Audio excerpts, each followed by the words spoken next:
Mainers received some welcome news 2 weeks ago when word came that Gifford's ice cream was back in production just over a year after a fire shut down its manufacturing plant in Skowhegan. Very welcomed news. The leaders of the family-owned business say it's taken a lot of work and stamina to rebuild and reopen the plant, but it has happened. 207's Don Kerrigan is here with that story, which turns out is about a lot more than ice cream, Don. It is indeed. Couldn't resist going up to see.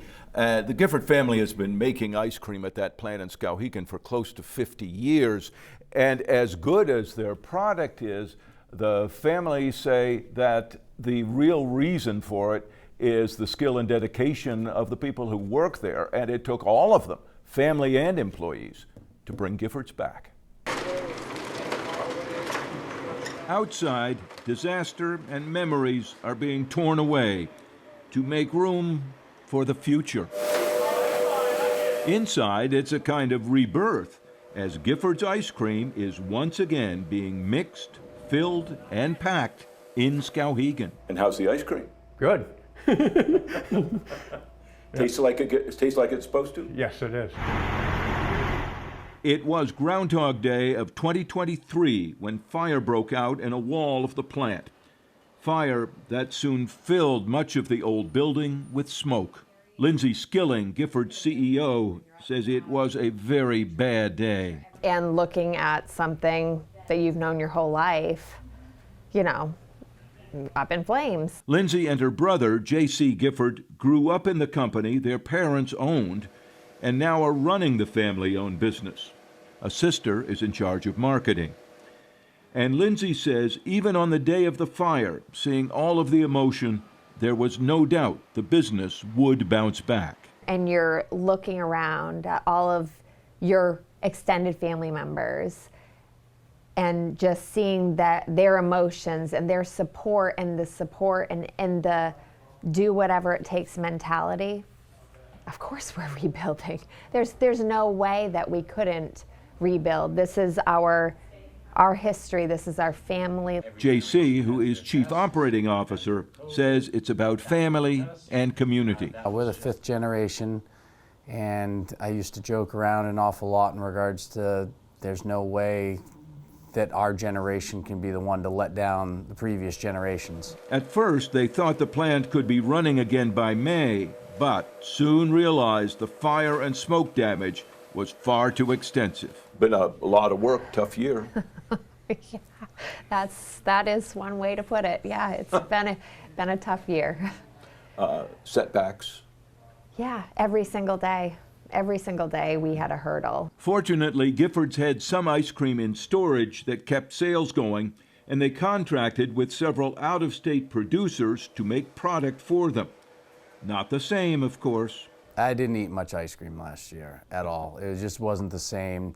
Tasted what we had to, but I just couldn't bring myself to go and eat it. But the Giffords say customers stuck with them, and so did the employees, because this brother and sister team made a commitment to keep everyone paid and working.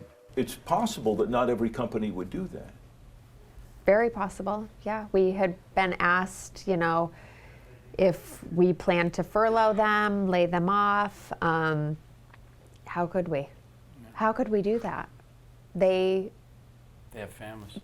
Right. It's not, again, it's not just when you look at them, we know their families. We know their significant others, their kids, their grandkids. We owed it to everyone at Giffords. And how could we? What Giffords did might be a real lesson for business schools. And took care of them because we knew that when we needed them, they'd be there for us. And they say the whole team did whatever jobs were needed. Alex Thurlow is production supervisor. We helped in every way we could with anything from demolition to taking out trash and damages and cleaning equipment, rebuilding any areas that we could, and then helping at our local dairy bars. We did everything, yep, to get us back up. It has been a very big project. They had to build a whole new section for handling the milk and cream, new tanks and pipes and controls to make sure it was all clean and perfect. And this whole production line, from the filler machines to the vat that pumps in caramel swirl to the conveyor taking cartons to be bundled and frozen, all had to be rebuilt and precisely configured. We got going on February 3rd, and each day that we've ran since has been progressively better. And we're getting to the point, and we're actually able to run at the same speed output-wise as we were pre-fire. And you've tasted the ice cream, Yeah, it tastes excellent. just like it should. Yes, it does. JC, who says he basically gave up ice cream for the past year, now has it back. And this, what you're putting out now, does it taste so far, tastes Yes. like it should? Yeah, it tastes great. It's a lot of hard work went into it, and it's just amazing to get back to where we are today. There is a lot more work to be done, they say. The production space will become bigger and a second line will be added. Then the offices, which had to be moved to a warehouse, will come back to the plant. But It's a good feeling after the past year. so after a year that began with near disaster for all their families, then months of hard work, Gifford's is back.